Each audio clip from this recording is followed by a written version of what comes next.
Wednesday, 2nd of October 2019, 7 a.m. Going to work. I think it's going to be another rainy day or cloudy day like yesterday.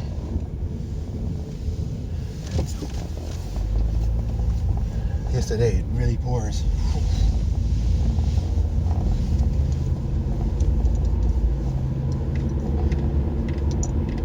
So I've been figuring out what I can use to actually program my machine, and because once you actually achieve all the things you need to achieve to make time travel possible, you still need to program the machine to give it a destination and how to use these parts in combination together to do something.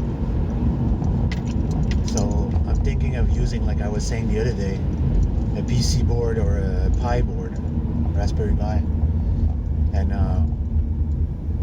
but I also need some radio components, some old radio components to actually dial a certain level of precision. Because back in the days, they had very precise radio control. The potentiometers, the lamps, the transistors, they were all parts that were really reliable and very solid. Because what happened if there's a short and the short breaks along when I'm traveling and I end up somewhere else? So that's why I need something reliable, something heavy duty. Some old military radio CB communication device that would help. And also how to properly program the machine. This I still need to pinpoint exactly where I'm heading with that one. It's I have a vague idea of what I need to do, but right now my decision is pending between using radio components to make a programmable machine or using a MIND interface like the HDR. So I'm still pending between these two decisions. And the HDR, using a MIND interface, means that I have to record on a memory, on a RAM chip, and then reinstall whatever.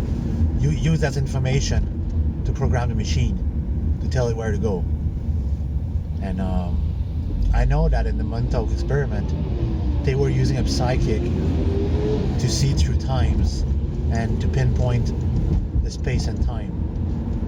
That's what they were using. They was using the Montauk chair, which they had connected to the psychic, and they were recording what he was seeing through space and times, and then they were able to open the gates to that dimension. The gate, which was just like a doorway on the wall, and it was a frame. It was sort of a frame on the door wall, on the door.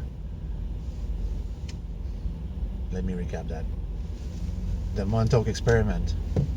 They had the Montauk chairs, the computer system, the power system, and then they had the Delta T antenna that was like to capture whatever the function of the Delta T antenna was.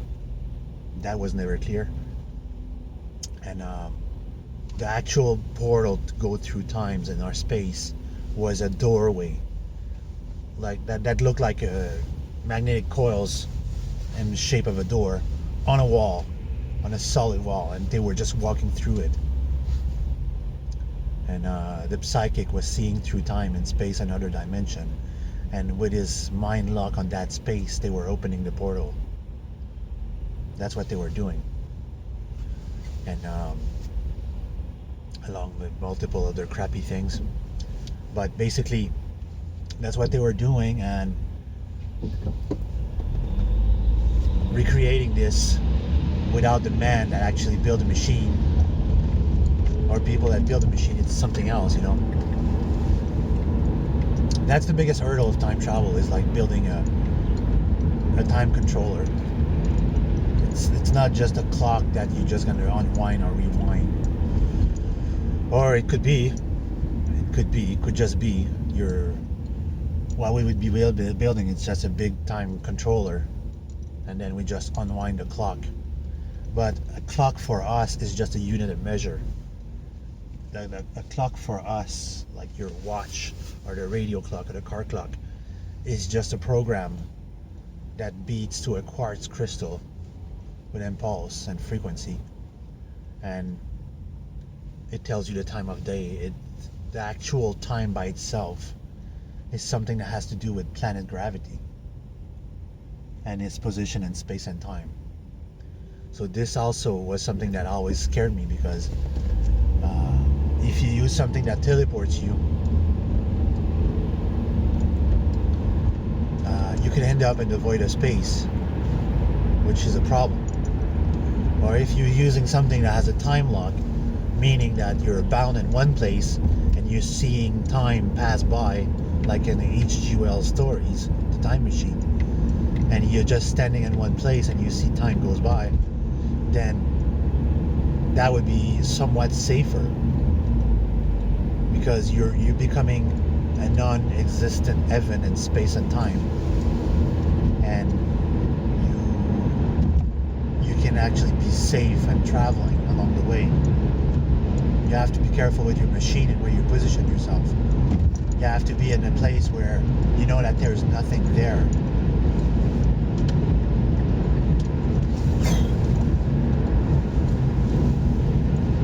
Sorry, still have allergies. And Back to the Future, that was one factor that they solved with having the machine fly.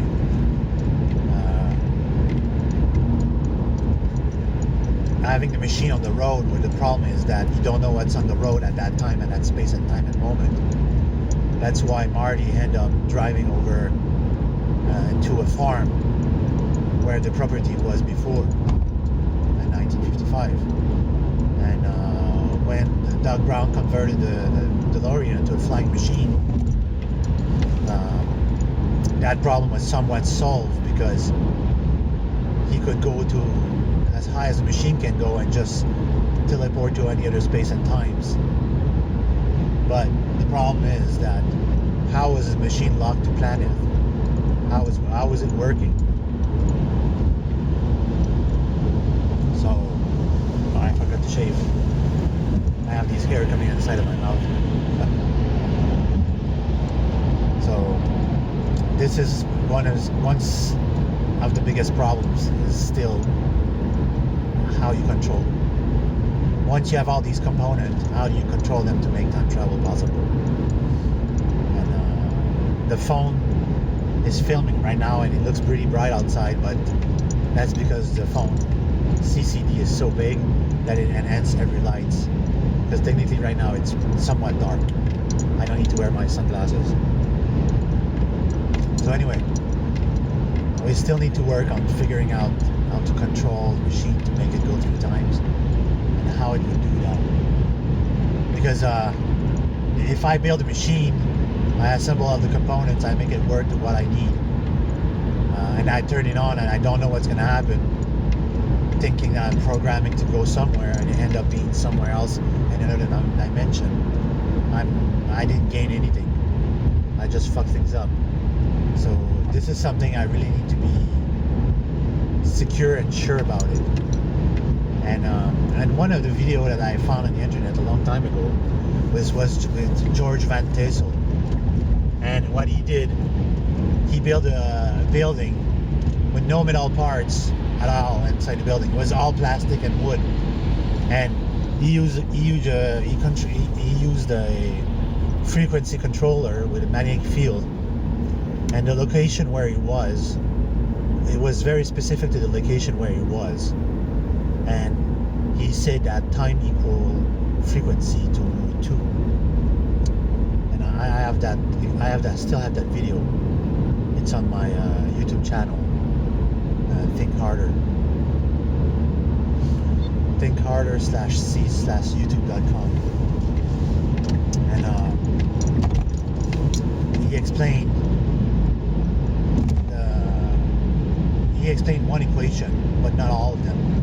And he explained somewhat how he did this. But I don't know exactly what he did.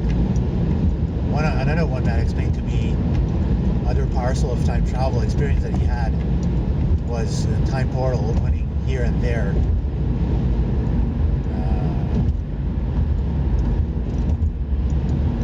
One thing that the Philadelphia experiment did is that when the men were on board and they weren't protected, their body frequency, their timeline signatures of themselves got mixed up. So what happened is that they disappeared through times and they bounced from one place to the other. Their energy, spiritual energy and temporal energy was bouncing from one place to the other through space and time. And they appear from place to place multiple times, and not just what was recorded or what people told, but there was much more. And the ship by itself, as long as the ship was active and still existing, the temporal mix-up was still happening, and it was creating a portal everywhere. That's why some people, when they were exposed to the ship by itself or to something related to the experiment, they lived through these time slip. That's why if you go on YouTube and you check for time travel and time travel slip, you'll see that there was a lot more that happened, especially in Birmingham, England. A lot of people claim to have seen a temporal slip. They walked through on an alley in Birmingham and they discovered themselves to be somewhere else in time, and then they just finish the alley and reappear in their timeline. Or they're walking through streets and they see people being dressed in another timeline, and they were in a state of disarray. They didn't know where they were. They were panicking. And there's a lot of these phenomena. And I like one TV series that was discussing this. It was UFO. It was a UFO-based TV show about MUFON, and it was a Canadian series. And one of the main actor, he created a time travel device that was the size of today's phone. And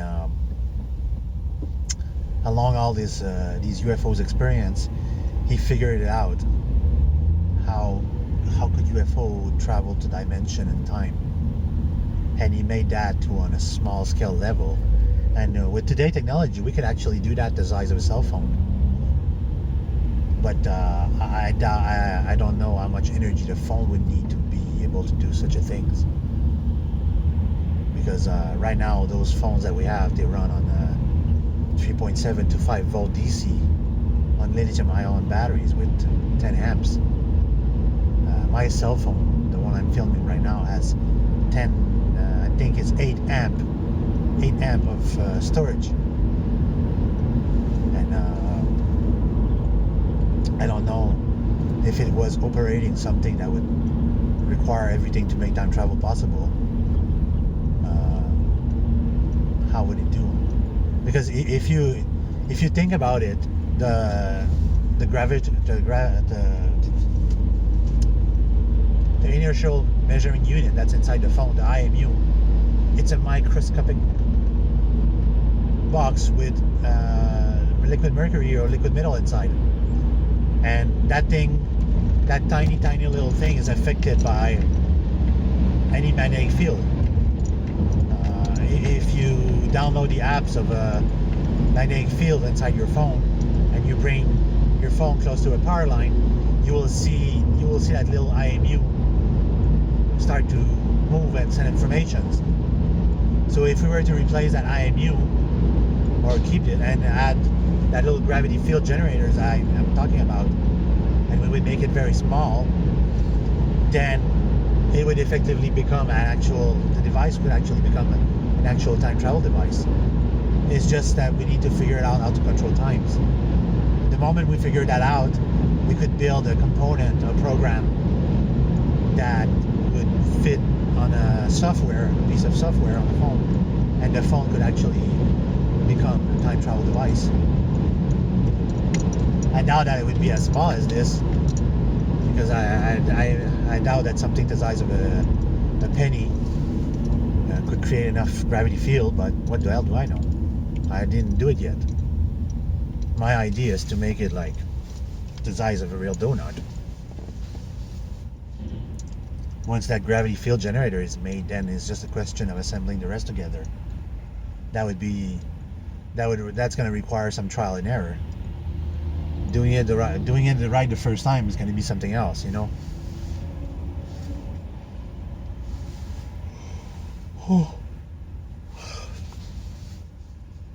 That's why the problem with the scientists today is that they do a lot of math about